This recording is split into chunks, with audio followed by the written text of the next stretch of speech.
Hello students, Gayatri PG college Sanchore की online classes में आप सबका स्वागत है। आज अपन जनसंख्या घनत्व के बारे में चर्चा करेंगे। मित्रों, कल की क्लास में जनसंख्या वितरण है भारत का, उसके बारे में चर्चा हुई थी। भारत में जनसंख्या वितरण असमान है, या यूँ कहे कि भारत में जो सर्वाधिक जनसंख्या घनत्व वाले राज्य है या सर्वाधिक जनसंख्या वाले जो राज्य है, तो सर्वाधिक जनसंख्या वाले जो राज्य है उत्तर प्रदेश जो जनसंख्या की दृष्टि से प्रथम स्थान रखता है, दूसरा स्थान महाराष्ट्र का है, तीसरा स्थान बिहार और चौथा है वो पश्चिम बंगाल है। ये भारत के सर्वाधिक जनसंख्या वाले राज्य है। यदि निम्नतम जनसंख्या वाले राज्यों की बात करें तो सिक्किम है, मिजोरम है, अरुणाचल प्रदेश, गोवा और नागालैंड, ये कम जनसंख्या वाले या न्यूनतम जनसंख्या वाले राज्य कहलाते हैं। अब जनसंख्या वितरण असमान क्यों है, इसके पीछे बहुत सारे कारण हैं। धरातलीय स्थिति है, जलवायु है, जल की उपलब्धता है, कुछ सामाजिक मनोवैज्ञानिक कारण भी है, आर्थिक राजनीतिक कारण भी है। बहुत सारे ऐसे कारक हैं जो जनसंख्या वितरण को प्रभावित करते हैं। और मानव हमेशा सबसे ज़्यादा कहाँ रहता है, जहाँ जल की उपलब्धता हो, उपजाऊ समतल मैदान हो, कृषि के लिए अनुकूलन दशाएँ हो, रोजगार के अवसर उपलब्ध हो, परिवहन की व्यवस्था यानी कि या सुविधा उपलब्ध हो, इस प्रकार जहाँ जनसंख्या अधिक रहती है। और इसीलिए भारत के उत्तरी विशाल मैदान में जनसंख्या अधिक रहती है। जनसंख्या वितरण के बाद में जनसंख्या घनत्व की बात करें तो जनसंख्या घनत्व होता क्या है। जनसंख्या घनत्व के बारे में कल भी अपन ने चर्चा की थी। जनसंख्या जो घनत्व है, इसका मतलब होता है कि किसी क्षेत्र की जनसंख्या और उसके कुल क्षेत्रफल के बीच के अनुपात को जनसंख्या घनत्व कहते हैं। किसी भौगोलिक क्षेत्र की जो जनसंख्या और उसके कुल क्षेत्रफल के बीच का जो अनुपात है उसको अपन जनसंख्या घनत्व कहते हैं। जनसंख्या घनत्व के यानी 4-5 प्रकार भी होते हैं। अब जनसंख्या घनत्व में सबसे पहले हैं गणितीय घनत्व, जो सबसे ज़्यादा यानी कि काम में लिए जाने वाला घनत्व है, सबसे ज़्यादा उपयोग में लिए जाने वाला घनत्व है, जिसको गणितीय घनत्व कहते हैं। गणितीय घनत्व में कुल जनसंख्या है और कुल क्षेत्रफल के बीच के अनुपात पर विचार किया जाता है। यानी किसी क्षेत्र की जनसंख्या कितनी है और उसका कुल क्षेत्रफल कितना है, इनके बीच का जो अनुपात होता है उसको अपन जनसंख्या का गणितीय घनत्व कहते हैं। जैसे भारत का 2011 के अनुसार औसत जो घनत्व है, जनसंख्या घनत्व कितना है, 382 व्यक्ति है, 382 व्यक्ति प्रति वर्ग किमी। ये भारत का 2011 की जनगणना के अनुसार औसत जनसंख्या घनत्व है, उसको अपन गणितीय घनत्व कहते हैं और ज़्यादातर इसका उपयोग किया जाता है। दूसरा है कायिक घनत्व। जो कायिक घनत्व है, ये कायिक घनत्व क्या होता है कि इसमें किसी क्षेत्र की जनसंख्या और कुल कृषि क्षेत्रफल, या इसको यूँ कहें कि कुल कृषि भूमि, किसी क्षेत्र की जनसंख्या और उसकी कुल कृषि क्षेत्रफल या कुल कृषि भूमि के बीच का अनुपात होता है, उसको अपन कायिक घनत्व कहते हैं।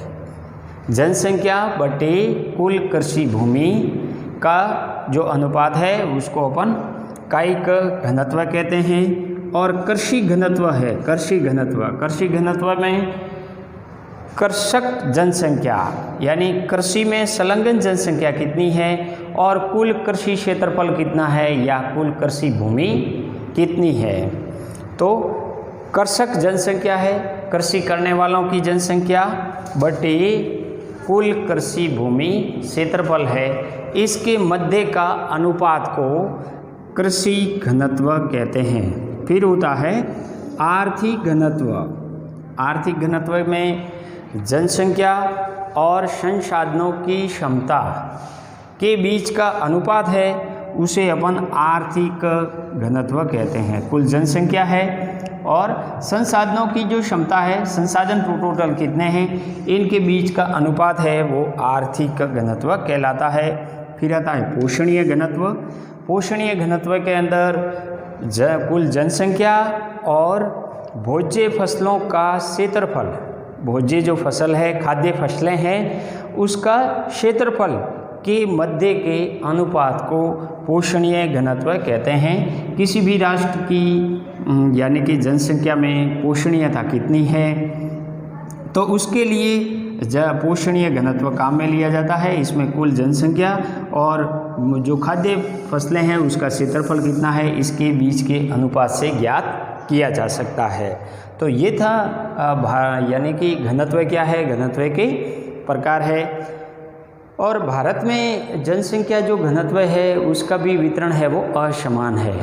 इसको अपन ने यानी कि 3 कैटेगरी में विभाजित किया है कि भारत का जनसंख्या घनत्व जो वितरण है उसकी 3 कैटेगरी है। पहली जो कैटेगरी है जिसमें उच्च घनत्व वाले जो क्षेत्र है, भारत के ऐसे राज्य हैं जिसमें घनत्व अधिक है, अर्थात अधिक कितना, 500 व्यक्ति प्रति वर्ग से अधिक वाले को उच्च घनत्व क्षेत्र में शामिल किया गया है। 500 व्यक्ति प्रति वर्ग से अधिक वाला जो क्षेत्र है उसको उच्च घनत्व कहते हैं। जैसे भारत के उच्च घनत्व वाले जो राज्य है जिसमें अधिकतम घनत्व रहता है, जैसे बिहार है, बिहार का घनत्व कितना है, 1106 व्यक्ति है। पश्चिम बंगाल दूसरे स्थान पर है, 1028 व्यक्ति है। केरल 860 व्यक्ति प्रति वर्ग किमी है। और फिर है उत्तर प्रदेश जिसमें 829 व्यक्ति प्रति वर्ग किमी है। तो ये भारत के अधिकतम घनत्व वाले राज्य है जिसमें उच्च घनत्व में ऐसे क्षेत्र को शामिल किया गया है जिसका जन घनत्व 500 व्यक्ति प्रति वर्ग से अधिक है। दूसरा जिस कैटेगरी है, दूसरा क्षेत्र है जिसमें 300 से 500 व्यक्ति प्रति वर्ग किमी जो घनत्व है उसको शामिल किया गया है, जिसको मध्यम घनत्व के क्षेत्र कहते हैं। और फिर होता है निम्न घनत्व का क्षेत्र जिसमें 300 व्यक्ति से कम क्षेत्र वाले यानी कि जो भाग है, जो राज्य है, उसको निम्न घनत्व की श्रेणी में शामिल किया गया है। तो अब इसमें उच्च घनत्व वाले जो क्षेत्र है जिसमें 500 व्यक्ति प्रति वर्ग किमी से अधिक निवास करते हैं, वह भारत में कौन कौन से ऐसे क्षेत्र आएंगे जिसको उच्च घनत्व की श्रेणी में रखा जाता है। जैसे इसका विस्तार पश्चिम बंगाल, बिहार, उत्तर प्रदेश तथा हरियाणा में है और यहाँ जनसंख्या घनत्व 500 व्यक्ति से भी अधिक प्रति वर्ग किमी पाया जाता है। ये देश का कृषि प्रधान ग्रामीण बहुल क्षेत्र है, जहाँ पे ज़्यादातर यानी कि उत्तर प्रदेश का भाग है, पश्चिम बंगाल का है, पंजाब का है, हरियाणा का क्षेत्र आता है और ये कृषि प्रधान ग्रामीण बहुल क्षेत्र है। यहाँ समतल उपजाऊ मैदान है और कांप मिट्टियाँ पाई जाती है तथा सिंचाई और पेयजल की उपलब्धता के कारण यहाँ सघन आबादी मिलती है। यहाँ जन घनत्व अधिक होने का मुख्य कारण क्या है कि उपजाऊ मैदान, उपजाऊ और कांपीय मिट्टी का मिलना, सिंचाई और पेयजल की सुविधा उपलब्ध होना, ये ऐसे कारण है जिससे जन घनत्व अधिक पाया जाता है। दक्षिणी भारत में मालाबार तट और तमिलनाडु के उच्च प्रदेशों में भी उच्च घनत्व मिलता है। यानी दक्षिणी भारत में भी मालाबार का तट है, तमिलनाडु के उच्च प्रदेश में अधिक घनत्व मिलता है, 500 से अधिक है। जैसे केरल का है तो वो 860 है। तमिलनाडु के उच्च प्रदेशों में जहाँ बागायती कृषि होती है वहाँ पे अधिक घनत्व पाया जाता है। इसके अलावा कावेरी डेल्टा है जहाँ गहन कृषि होती है, साथ ही लघु गृह उद्योगों विकसित होने के कारण भी यहाँ घनी आबादी मिलती है। तो ये क्षेत्र है जहाँ घनत्व 500 व्यक्ति प्रति वर्ग से अधिक पाया जाता है। मध्यम घनत्व वाले क्षेत्र के अंदर ये उच्च और निम्न घनत्व के मध्य संक्रमण क्षेत्र के रूप में अवस्थित है और उत्तर भारत में उच्च घनत्व के निकटवर्ती क्षेत्रों में जैसे महाराष्ट्र है, गुजरात के अधिकांश भाग, तेलंगाना, आंध्र प्रदेश के तटवर्तीय भागों, छोटा नागपुर के पठार आदि में मध्यम घनत्व पाया जाता है। आदि के अंदर मध्यम घनत्व पाया जाता है, यानी कि 300 से 500 व्यक्ति प्रति वर्ग किमी के बीच में पाया जाता है। घनत्व की विषमता तथा जल की कमी के कारण यहाँ कृषि अधिक विकसित नहीं हो सकी है। यहाँ एक तो धरातलीय विषमताएं हैं, पठारी भाग है, कहीं पहाड़ी है, कहीं तटीय भाग है, और जल की कमी के कारण यहाँ कृषि यानी कि है वो अधिक विकसित नहीं हो सकी है, जिससे यहाँ घनत्व अधिक नहीं पाया जाता है। फिर भी खनिज संसाधनों की उपलब्धता, इसके साथ साथ रोजगार के अवसर उपलब्ध होना, जिससे यहाँ मध्यम प्रकार का घनत्व पाया जाता है। निम्न घनत्व के जो क्षेत्र है जहाँ पे 300 व्यक्ति प्रति वर्ग किमी से भी कम जन घनत्व पाया जाता है, ऐसे क्षेत्र भारत के अंदर उत्तरी पूर्वी हिमालय में पर्वतीय धरातल के कारण, उत्तरी पूर्वी हिमालय क्षेत्र है जिनमें पर्वतीय धरातल के कारण और पश्चिमी राजस्थान में मरुस्थल के कारण जनसंख्या घनत्व अल्प मिलता है, कम मिलता है। यानी ज़्यादातर हिमालय पर्वतीय क्षेत्र है जहाँ पहाड़ी भाग है और वहाँ जनसंख्या घनत्व कम पाया जाता है। जैसे अरुणाचल प्रदेश है, अरुणाचल प्रदेश के अंदर जनसंख्या घनत्व कम पाया जाता है, 17 व्यक्ति प्रति वर्ग किमी में ही यानी मिलते हैं। इसके अलावा जो मरुस्थलीय भाग है राजस्थान का, जैसलमेर में भी घनत्व है वो 17 ही है। तो इन क्षेत्रों में जनसंख्या घनत्व कम है। इसके अलावा मध्य प्रदेश का और छत्तीसगढ़ और उड़ीसा का जो पठारी भाग है एवं जनजातीय क्षेत्र हैं, वहाँ जनसंख्या घनत्व कम है। कर्नाटक के पूर्वी भाग और आंध्र प्रदेश के मध्यवर्ती भाग के अंदर भौतिक अवरोधों के कारण कृषि अविकसित होने से जनसंख्या घनत्व है वो विरल पाया जाता है, कम पाया जाता है। तो ये भारत के जो अधिक यानी कि निम्न और मध्यम जनसंख्या घनत्व वाले क्षेत्र थे। अब यदि जनसंख्या घनत्व में निम्नतम जनसंख्या घनत्व वाले राज्यों की बात करें तो भारत में निम्नतम जनसंख्या जो घनत्व है,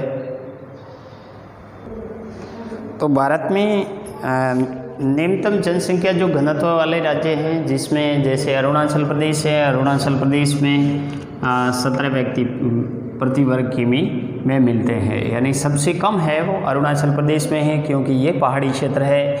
इसके अलावा जो मिजोरम है, मिजोरम में 52 है और सिक्किम में 86 व्यक्ति प्रति वर्ग किमी में है और नागालैंड में 119 व्यक्ति प्रति वर्ग किमी में मिलते हैं। ये भारत के निम्नतम जो जनसंख्या घनत्व वाले राज्य है। इसमें निम्नतम घनत्व क्यों है? क्योंकि ये हिमालय पर्वत ये जो क्षेत्र है और हिमालय पर्वतीय क्षेत्र होने की वजह से यह जनसंख्या कम पाई जाती है। इसके साथ साथ यहाँ पे समतल मैदान नहीं है और परिवहन की सुविधा भी नहीं के बराबर है। तो ऐसी स्थिति में कठोर जलवायु है और विचित्र भौगोलिक दशाएं होने के कारण यहाँ जनसंख्या घनत्व बिल्कुल कम पाया जाता है। भारत में न्यूनतम जो जनसंख्या वाले राज्य है, न्यूनतम जनसंख्या वाले राज्य, ये जनसंख्या घनत्व है और न्यूनतम जनसंख्या वाले राज्य, तो इनमें सबसे पहले सिक्किम भारत का जनसंख्या की दृष्टि से सबसे छोटा राज्य है सिक्किम, और उसके बाद में है मिजोरम दूसरे स्थान पर है। तीसरा सबसे कम जनसंख्या वाला जो राज्य है अरुणाचल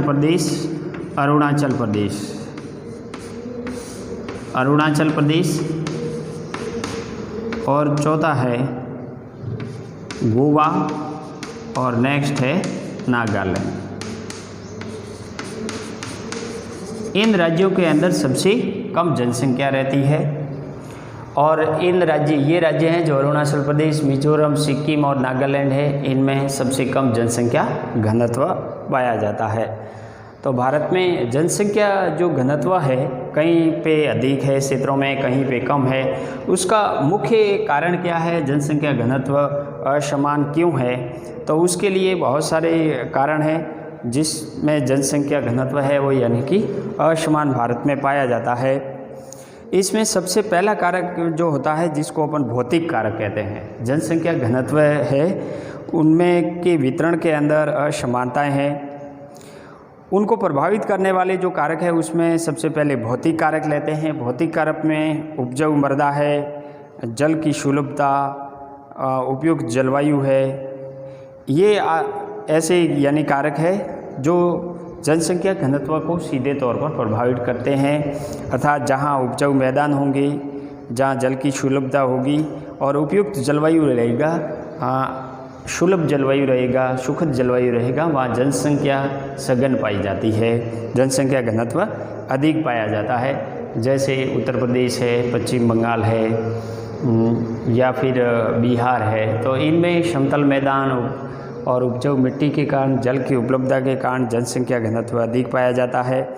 दूसरे जो कारक है जिसको अपन सामाजिक कारक कहते हैं, सामाजिक कारक भी जनसंख्या घनत्व को प्रभावित करते हैं। भारत के अंदर कृषि क्षेत्रों की तुलना में नगरीय और औद्योगिक क्षेत्रों में अत्यधिक उच्च जन घनत्व पाया जाता है। ज़्यादातर यानी कि नगरीय क्षेत्रों में अधिक घनत्व पाया जाता है। जैसे दिल्ली की बात करें तो दिल्ली के अंदर सर्वाधिक जनसंख्या घनत्व पाया जाता है। लगभग दिल्ली में 11,297 व्यक्ति प्रति वर्ग किमी में निवास करते हैं। तो दिल्ली है, लक्षद्वीप है, ये भारत के ऐसे केंद्र शासित प्रदेश हैं जहाँ जनसंख्या घनत्व उच्च पाया जाता है। तो नगरों में जनसंख्या घनत्व उच्च पाया जाता है क्योंकि वहाँ औद्योगिक क्षेत्रों के अंदर यानी रोजगार के अवसर अधिक उपलब्ध होते हैं। परंपरागत कृषि क्षेत्रों की तुलना में जो आधुनिक तकनीकी पर आधारित कृषि क्षेत्र हैं वहाँ जनसंख्या घनत्व अधिक मिलता है। जहाँ आधुनिक कृषि की जाती है वहाँ जनसंख्या यानी घनत्व अधिक मिलता है क्योंकि कृषि का उत्पादन भी अधिक होता है, इससे आय भी अधिक होती है। तीसरा जो कारक है जिसको अपन जनांकीय कारक कहते हैं, तो जनांकीय कारक होते हैं वो भी जनसंख्या घनत्व को प्रभावित करते हैं, जिसमें जन्म दर, मृत्यु दर एवं प्रवसन को शामिल किया गया है। आप्रवास के कारण महानगरों में उच्च घनत्व पाया जाता है। यानी आप्रवास के कारण, प्रवास के दो रूप होते हैं जिसमें एक उत्प्रवास होते हैं और एक होते हैं आप्रवास। तो आप्रवास के कारण भी जनसंख्या घनत्व उच्च पाया जाता है। ये नगरों में ज़्यादातर होता है। जैसे दिल्ली हो या मुंबई की बात करें तो ज़्यादातर उच्च घनत्व क्यों है? क्योंकि वहाँ पर दूसरे राज्यों से प्रवासी ज़्यादा आते हैं और आप्रवास ज़्यादा होता है। भारत में सबसे ज़्यादा आप्रवास वाला जो राज्य है वो महाराष्ट्र है और महाराष्ट्र में मुंबई जैसे महानगरों में जनसंख्या घनत्व उच्च पाया जाता है। दिल्ली में भी बहुत सारे उत्तर भारत से प्रवासी आते हैं, मजदूर आते हैं, व्यापारी आते हैं, या जिसको यानी कि जो कर्मचारी कार्यशील जनसंख्या है वहाँ पे ज़्यादा प्रवास करती है, जिससे जनसंख्या घनत्व है वो शहरों का उच्च होता है। और जन्म दर, मृत्यु दर ये भी प्रभावित होती है क्योंकि उच्च जन्म दर और निम्न मृत्यु दर से जनसंख्या वृद्धि दर अधिक होती है, जिससे जनसंख्या घनत्व भी प्रभावित होता है।